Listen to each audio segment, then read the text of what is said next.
ગુજરાતમાં high alert આપેલું છે. ભારેથી અતિ ભારે વરસાદનું હાઈ એલર્ટ આપેલ છે. એટલે આપણે બિનજરૂરી બહાર ન નીકળવું જોઈએ અને ખાસ કરીને કામ સિવાય આપણે બહાર ના નીકળવું જોઈએ. ઇમરજન્સી હોય તો જ બહાર નીકળજો. તમે અત્યારે જ્યાં ત્યાં જોયું હશે કે અત્યારે રસ્તાઓ તૂટેલા હશે, ઘરમાં પાણી ઘૂસી ગયા હશે, એટલે આપણે બિનજરૂરી બહાર નીકળવાનું ટાળવું જોઈએ. અને અત્યારે ખાસ આપણે ગુજરાતમાં અમુક જિલ્લાઓમાં હાઈ એલર્ટ આપેલ છે. એટલે અત્યારે કોઈ પણ જગ્યાએ આપણે જો ફરવા જવું હોય તો આપણે હાલ મહેરબાની કરીને બંધ રાખવું જોઈએ. અને ફરી 2-4 દિવસ પછી વરસાદ ધીમો થાય પછી પણ તમે ફરવા જઈ શકો છો. એટલે અત્યારે આવા સંજોગોમાં આપણે ફરવાનું આયોજન ન બનાવવું જોઈએ, બરાબર.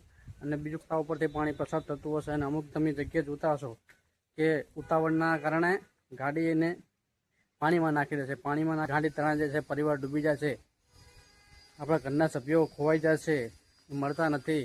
આપણે એવી બધી કમ્પ્લેનો કરીએ છીએ પછી સરકારશ્રીને અથવા આપણા કોઈ નજીકના કોઈ પોલીસ સ્ટેશનમાં, બરાબર.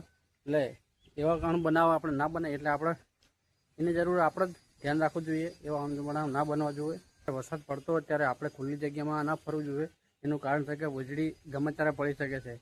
એટલે ખુલ્લી જગ્યામાં ન ફરવાથી આપણને પણ ફાયદો થશે અને આપણો પરિવાર પણ સેફ રહેશે.